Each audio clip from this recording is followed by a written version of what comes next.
Hello, BookTube, and welcome to your Daily Penguin. This is our tour through my Penguin Classic wall, book by book, author by author, era by era, and sometimes that has involved me talking at length about writers that aren't known, that aren't popular, writers that Penguin Classic, bless their heart, and bless their conniving bottom line, because these things are aimed at schools, have given a life and a readership that otherwise they wouldn't have had to a general public in paperback, but that aren't known, that aren't going to be known.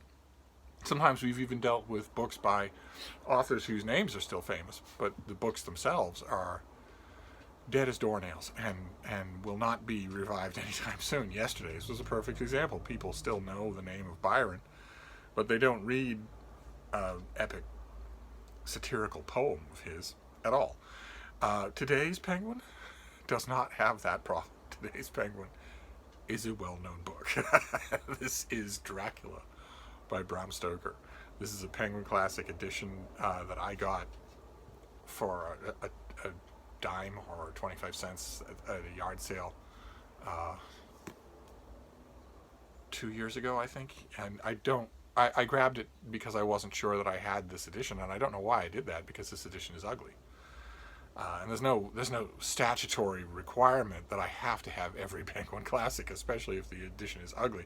Now, this edition has an introduction, a preface by Christopher Frayling, a brief essay on Bram Stoker and the genesis of Dracula that is very good.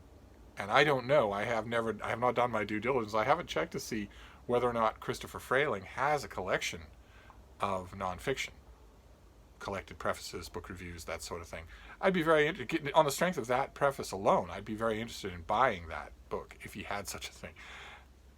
And by extension, I should make such a book of my own. At least one. I should make regular books like that of my own and sell them for $1, as God intended all books to be sold, on Amazon. I should do that. I really should. But that's not sufficient reason to have this volume. I mean, the Frayling preface is good, but I've read it a couple of times. I'm not in danger of losing it at all. And aside from that, this has a bunch of notes in the back, but it has an ugly cover. And but anyway, one way or another, this is a story that, Frayling notwithstanding, needs no introduction. This has been adapted for the stage many times, for movie screens many times, for TV many times, in comic books many times. A kind of plastic art Second Life success that Stoker himself only had a tiny inkling might happen in his own lifetime. This book came out in 1897, in the spring of 1897, when Bram Stoker was the manager, basically the career manager, the general dog's body, the factotum, well paid but worked hard, of the great actor Henry Irving, great charismatic bamboozler Henry Irving, who was a legend in his own day, as was Ellen Terry, one of the most famous members of his group. She left the group right after this book came out, but she was, for a long time, almost as big a draw as he was. And yet, if Irving were to come alive at the height of his powers and get a role on Broadway, if Broadway were still open, the audience would just laugh. It was a totally different kind of acting. Acting has changed quite a bit since the introduction of method acting. What Irving did and drew such crowds and such exclamations of praise and huge amounts of money would be viewed as ridiculously antique and laughable today. But nevertheless, he was a fascinating character, and he employed Stoker basically on the strength of fan mail, on the strength of what we would call stanning, is what Stoker did at first to get that job. And as a result, Stoker was a very busy man, but he wrote this book. It came out in the spring of 1897. He sent out presentation copies, which are copies of books that authors send out signed and personalized to other authors, tastemakers of one kind or another. Stoker sent out a stack of presentation copies. Probably Jason Harrigan could tell you whether or not some of those presentation copies are valuable as collector items. I wouldn't doubt that they are. He sent one to William Gladstone. That's probably collectible. And in some of the notes of those presentation copies, he was laying the groundwork for the kind of authorial defense that he thought he would need for this story, which is a corker. It's a corker. It's the story, you will know the bare outlines of the story. A civil servant named Jonathan Harker is sent to Transylvania, to the castle of Count Dracula, who is looking to buy a property in England, Carfax Abbey in particular. And what Harker encounters at Castle Dracula unseats his reason briefly. He realizes once he spent some time at Castle Dracula that not only is Count Dracula an unscrupulous European count, but that he's also a weird, bizarre, supernatural creature, and that the castle is inhabited by other weird, bizarre, supernatural creatures as well, the so-called wives of Dracula. And the narrative then shifts to England, where we meet young couples and young people and a broken man named Renfield, who is obviously has some familiarity with Dracula and is claiming that his master will come and cleanse the world and give him personally immortality. And at the same time, a ship with no crew docks in London, and it becomes obvious in the course of the book, which is told in first-person fragmentary style, documentarily.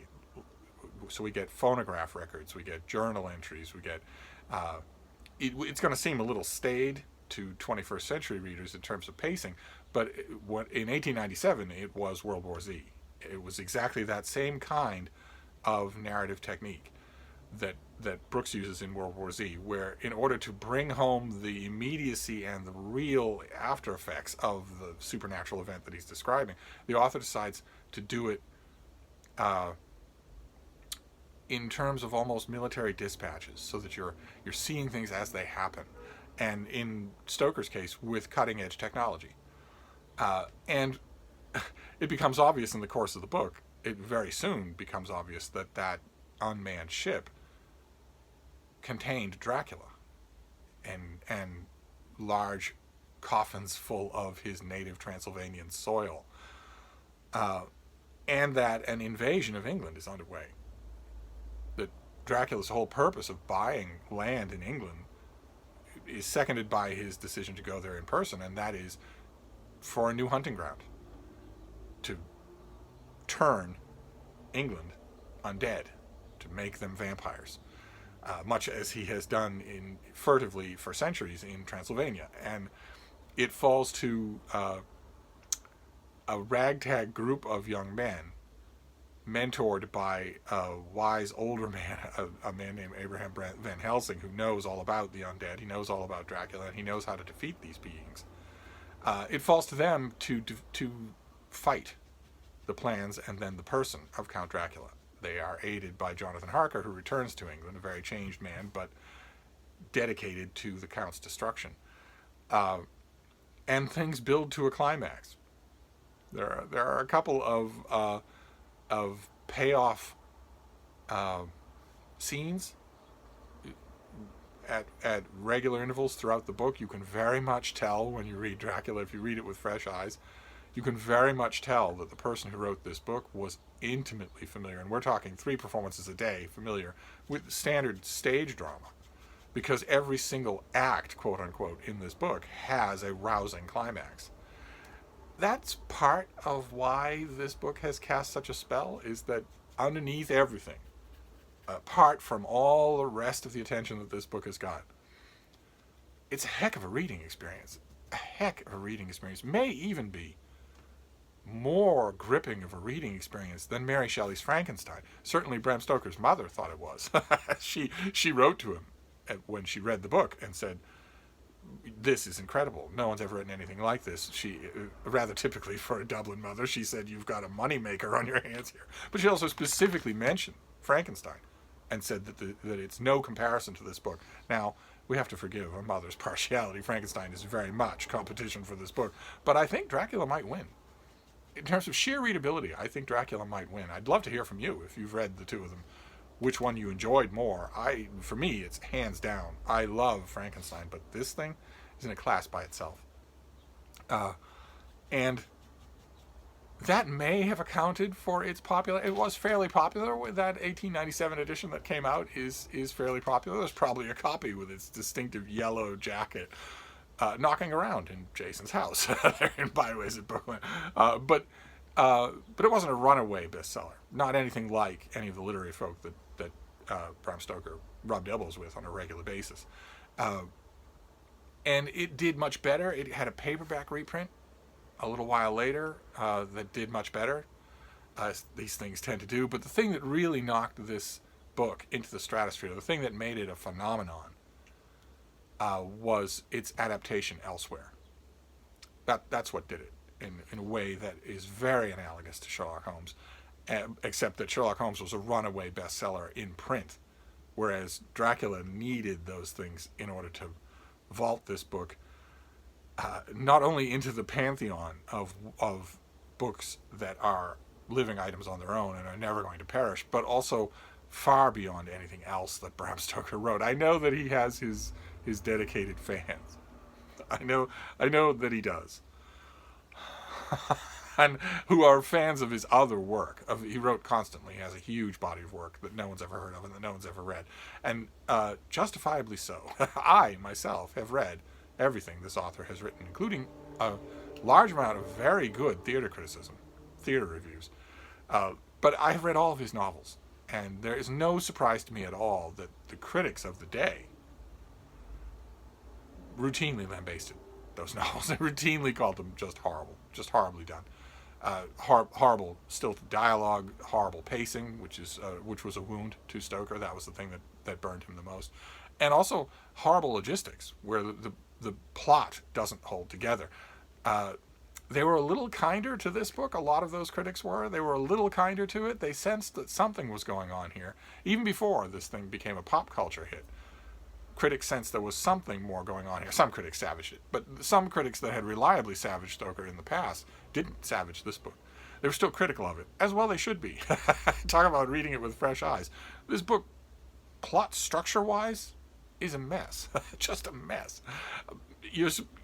I think you're just swayed to overlook that when you're reading it, and I do all the time. I can grant it that easily. If something is this entertaining, then I'm okay with it being a mess plot-wise. But anyway, one way or another, that did happen. That adaptation into the plastic arts did happen, and was massive, absolutely massive. How many Dracula movies did Christopher Lee star in? How many adaptations have there been on the stage? Who can forget, no matter how hard they try, Francis Ford Coppola's Bram Stoker's Dracula? No, it's just absolutely indelible, to the point where even pop culture phenomenon that are completely derivative of this book still feel the urge, the need, to mention it directly, to call it out directly. The most famous example, I think, being the TV show Buffy the Vampire Slayer, which, if you haven't seen it, you are missing a genuine treat. That's all I can say. You're missing a genuine treat. If you've looked at 7 seasons of Buffy the Vampire Slayer and you've thought, well, that title, that cast, that television-type packaging, how good could it possibly be? Oh, my. You are missing a treat. And Buffy the Vampire Slayer wasn't too many seasons in before the writers realized, well, given the title of the show, she has to meet Dracula. She can't just keep dealing with all these other vampires. She's got to meet Dracula at some point. And it's a great, great episode. Dramatic, but also very funny. The writers of that episode made the very canny decision to keep their tongue planted firmly in cheek throughout the whole thing. Because how can you not?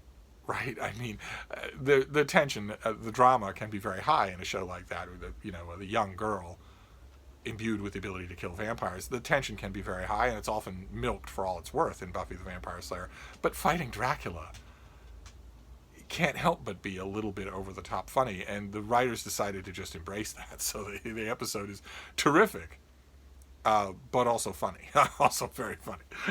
And has a terrific, terrific ending. The ending is just a classic nod to every cinematic appearance of Dracula, because Buffy seems to have won. She and Dracula have had a knockdown, drag-out physical fight. Something that, keep in mind, no of the vampire hunters in cinema history, Van Helsing or anybody else, had been able to do that. In Joss Whedon's Buffy the Vampire Slayer, there is a Slayer, and the Slayer has the physical ability to go toe-to-toe with a vampire. And so she does. She fights an actor who was in a TV movie. I forget his name. He was in a TV movie adaptation of Dracula, of Vlad Tepes' real life. But he also played Dracula in this episode. Does a great job.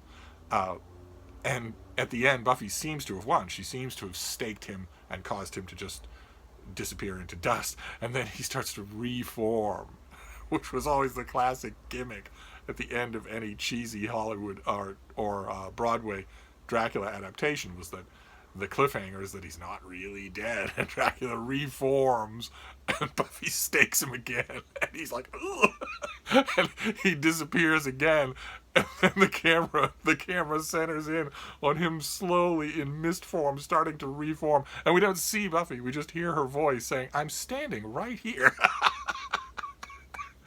So that episode is just one of the billion doffs of the hat to this character and this world, which started it all. And you might think, looking at Dracula today in 1897, that we are far removed from Lord Byron. But some of you will know the connection between Lord Byron's, let's say, world, his circle, and Dracula. Enough said. I won't draw a map for you. Instead, what I want to do, since I'm talking about the fact that this novel was adapted and adopted by other medium, and always has been, from the beginning of the 20th century until today, relentlessly, we can't be far off from, well, actually I was going to say we can't be far off from another big budget Hollywood Dracula movie, but who knows? The last one was a flop, and where are big budget Hollywood movies now? I have no idea. Do they get made anymore? No one can go to theaters, so where do they end up? I don't know.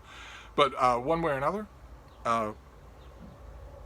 naturally, since I'm talking about the fact that this book really owes its immortality to being adopted and adapted, I thought I would do some Dracula adjacent recommends for you. Not in this case, with the assumption that the adaptations and the adoptions into other media save this book. Like I mentioned, this is a terrific reading experience. Grubby, a little on the cheating side, but terrific. And so your Penguin Classic for today is a very strong recommend. If you have not read Bram Stoker's Dracula, my, you should rectify that at once. But in the meantime, I wanted to do some adjacent recommends. And the first one that we'll do is a biography of Bram Stoker that's just a few years old. This is by David Skal, and it's called Something in the Blood. Big, thick thing that in America came out from Liverite. I loved this book. Absolutely loved it. Thought it was searching and intelligent in just the right ways. Gave Bram Stoker a lot of credit, but didn't oversell him.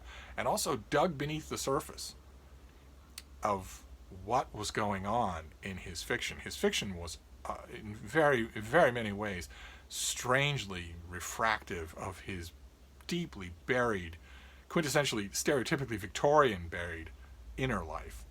It comes out very strongly in some points of Dracula, and in lots of points of his other fiction it does. And this book addresses that squarely on. Instead of just politely saying, well, some of this is a little odd, the author goes straight at that subject, and oh boy, is it good. So if you see this, at a remainder shop or in a secondhand bookstore or as a paperback, I've never seen this as a paperback. I could be blurbed on it for all I know. If you see this and you're wondering, well, is it any good? It is very good, and not just in terms of getting into the mind of Bram Stoker, but also just as a reading experience on its own. It's just a terrific reading experience on its own. So a biography of an author doesn't always work. When we're talking about a classic especially, it doesn't always work. But in this case it does. And then let's talk about some other things. Like, for instance, editions of Dracula. I want to show you 4 editions of Dracula, and then we'll do one pastiche, and then we'll be done. And the first edition is a Magnumezi paperback, which back along a million years ago, I absolutely love them. They're not well made. You can reinforce the daylights on them. They're still going to fall apart on you. But they have a special place in my heart. Some of them do. They're just reprints. They don't have any introductions. They don't have anything like that. They have cheesy original artwork for the cover. That was, I think, the appeal for a lot of people, and maybe is the appeal for a lot of collectors now, is that a lot of Magnumezi paperbacks had original artwork on the cover, drawings, some of which are more lamentable than others. But in their version of Dracula, their volume of Dracula does not have original artwork. Instead, it has a photograph, and it's a photograph that you really need. If you're a Dracula fan, you really need an edition of Dracula that has some variation of this photograph on its cover, because the cover is the great Bela Lugosi, who played Dracula. He was one of many people to play Dracula, but he is utterly iconic as the Count. And this Magnumezi, there you have the logo. This belonged to Carrie Holton. Carrie Holton, if you're watching, you can't have this back. You gave it up fair and square. And it's just I've reinforced this a million times, but this will not last another reread. And I've got my my bat bookmark of this that I use in here often when I want to reread Dracula, which happens often. I will go to this volume, and as a result, it's received a lot more wear and tear than it was ever designed to have. When did this come out? Will Magnumezi even tell me? I don't know if it will. I don't know if this will tell me. 1970. This came out in 1970. But Magnumezi is not the only people by a long shot. Oxford World Classics, for instance, forever and ever, their paperback of Dracula had Bela Lugosi on the cover. And Penguin ought to have Bela Lugosi on the cover, especially as opposed to this mess, whatever this is. I have no idea. But that's not the only edition of Dracula. You don't have to have any edition of Dracula. You can download a free copy from Project Gutenberg without taking up any shelf space, without costing you a penny. You can download a free copy of Dracula. You do not need notes, introductions, prefaces. You don't need anything.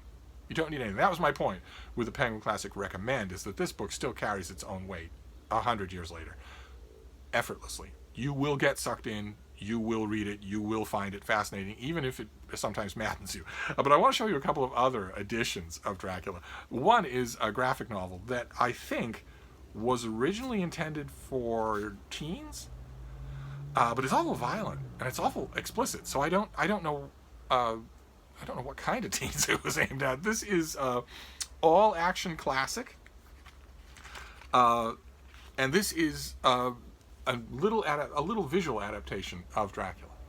The adaptation is by Michael Mucci, and the artwork's incredible, and the artwork is by Ben Caldwell.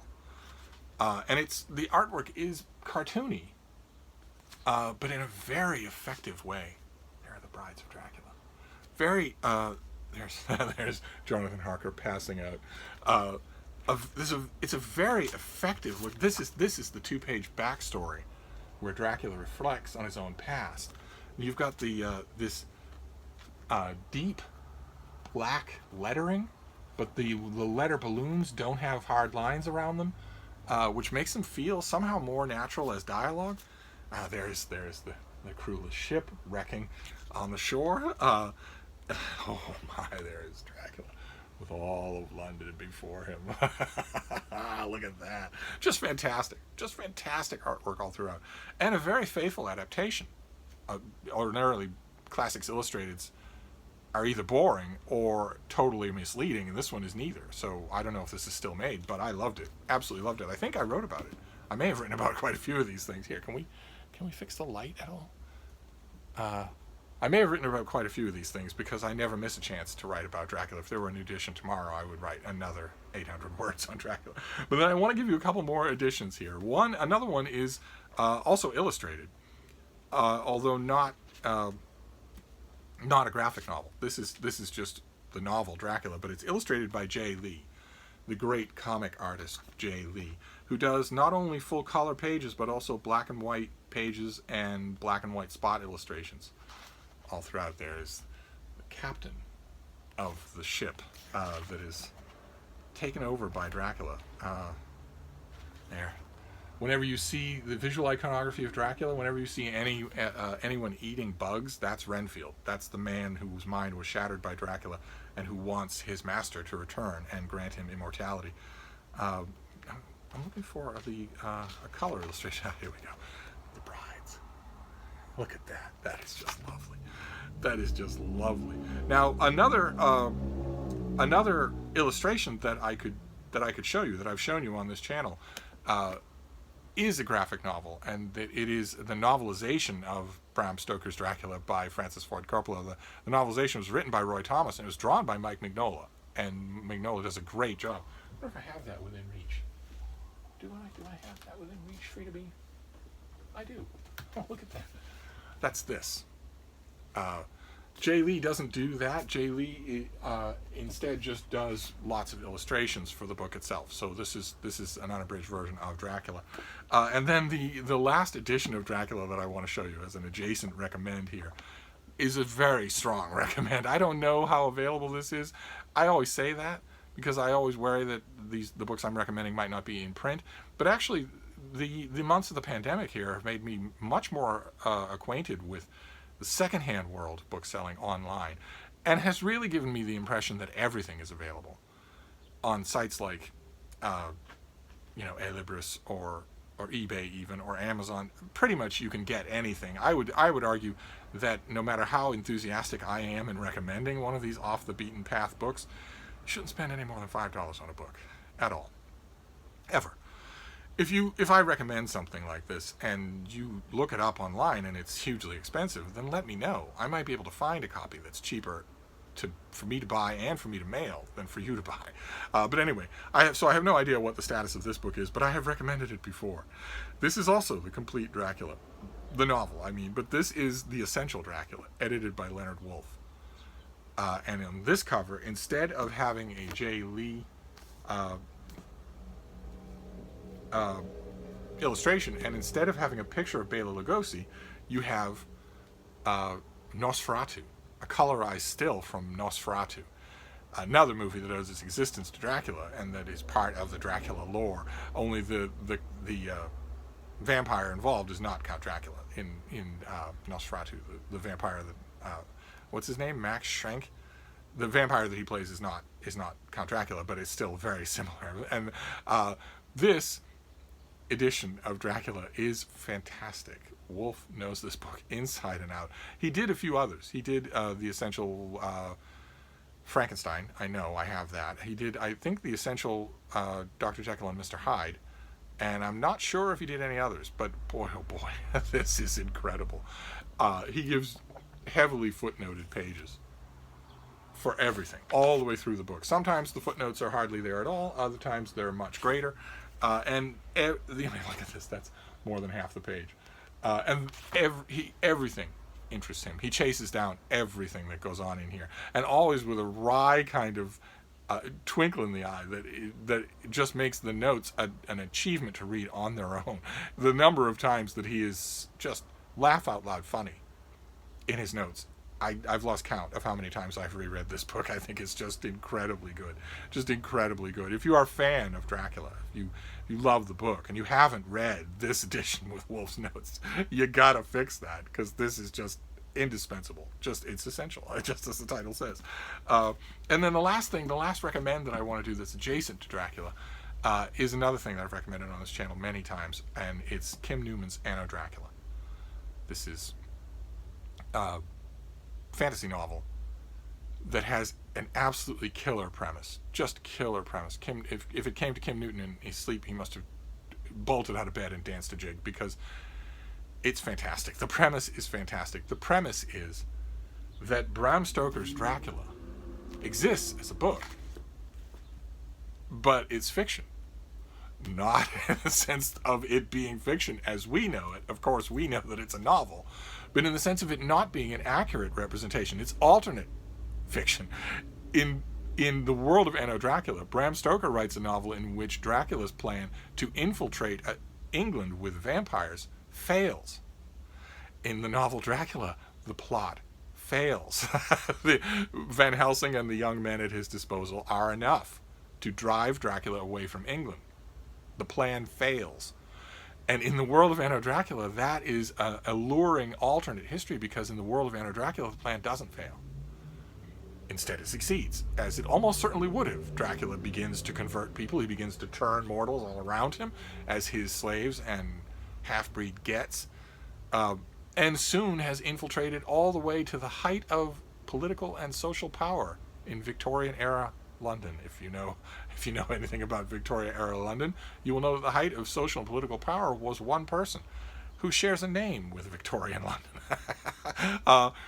This book started out, as so many books did, as a short story, but boy, oh boy, not only is Anno Dracula in my opinion, the greatest Dracula pastiche fiction that's ever been written, but it also, in my mind, stands in good standing to be one of the greatest pastiche fictions of all time. Because this isn't just Dracula who's in here. Every single person, event, and organization that is even remotely referred to in the vast panoply of 19th century fiction, American and English, comes up in this book. Everybody is in here. The only huge standouts are Bram Stoker himself, of course, who's immediately executed for writing Dracula, and Sherlock Holmes, who we're told is in a concentration camp. Well, the Dartmoor Moors, all the Moors. He never makes an appearance, but everybody else does. Everybody. There's even a brief appearance by Lord Greystoke. And everybody else does as well. And the story is incredible. Because Dracula's vampire bloodline is not the only one. There are others, and some of them occasionally are older and more powerful, more pure than his own. One of our main characters is such a bloodline. She is arguably speaking, a more powerful and older vampire than Dracula, and far less promiscuous at muddying that bloodline by creating vampires or half vampires among mortal humans. She's not, in other words, a bad vampire, whereas he is. And this is just a whole alternate fictional Victorian world in which this cadre of thuggish Carpathian and vampire goons has taken over England. It's fantastic. Absolutely fantastic. It has sequels. The sequels are also fantastic. Absolutely fantastic. The second one, Bloody Red Baron, is World War I in this world and introduces even more pastiche characters, including Edgar Allan Poe and the titular Bloody Red Baron. Baron Richthofen is in there. And it goes on from there. Dracula Cha-Cha-Cha takes place in Dolce Vita, Italy, and has a whole nother cast of characters, that many of whom are torn either from the pages of other people's novels or from real life. These are an incredible reading experience. I'm so glad. Who is this? Titan Books. I'm so glad that they gave these such a nice refurbishment.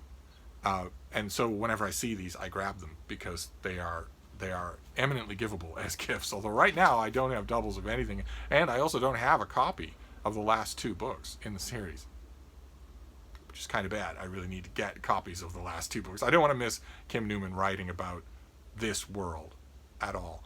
But the place to start is Anno Dracula. So if you haven't read it, oh my, oh my. These two are actually the strongest recommendations here.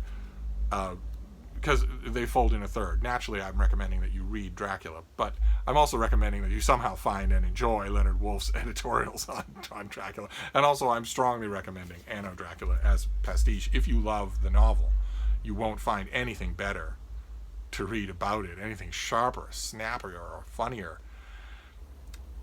These are all very, very enjoyable side adjacent recommendations for the real deal, which is the Penguin Classic Dracula. I'm not 100% sure that I want to keep this volume because it served me in good stead. I've read it a couple of times, but it is ugly, and it's my book collection. You know, it's not like I'm making do in somebody else's house. I should have only the versions of Dracula that I really like, where I like every version of I know I have read the preface of that volume and I like it, but other than that preface, I prefer everything about this better. So I'll have to make a decision. It's a common decision with the Daily Penguin. I'm making decisions left and right about what I'm keeping and why. But anyway, that's your Penguin Classic for today. It's Dracula. Always a fun thing to talk about, hence the length of this video. Well, who knows what we will do tomorrow. I find it hard to believe it will be a book as elementary, as just basically great as Dracula. I find it hard to believe that it will be, but you never know. It could be that we hit Dr. Jekyll and Mr. Hyde tomorrow, or 20,000 Leagues Under the Sea, or something like that. So I'm intentionally not looking ahead. I will find out tomorrow when I get ready, when I do my extensive prep work for these videos. Which mainly just involves walking around this room a couple of times while Frito goes. Anyway, I'm going to wrap this up at long last, and I will see you tomorrow. Thank you, BookTube.